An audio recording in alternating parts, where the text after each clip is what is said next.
பாருங்க கைஸ், எப்படி அந்த பத்மநாப அரண்மனை எப்படி இருக்குது பாருங்க.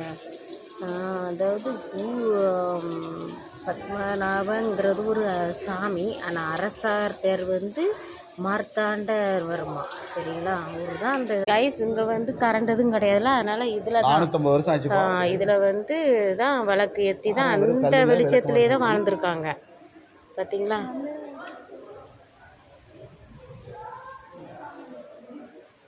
இதில் தான் 1000 பேர் கீழே 1000 பேர் சாப்பிட்ருக்காங்க, மேலே 1000 பேர் சாப்பிட்ருக்காங்க. இத்தனைக்கும் அது வந்து அன்னதானம்.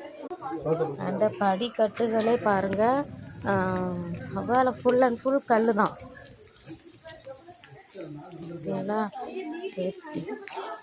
அவ்வளோ நல்லா இருக்குது பாருங்க. அதனால் கண்டிப்பாக பத்மநாப அரண்மனைக்கு பிள்ளைங்கள குழந்தைங்கள கூட்டிகிட்டு வாங்க, பெரியவங்களும் கூட்டிகிட்டு வாங்க. சரிங்களா? தேங்க்யூ.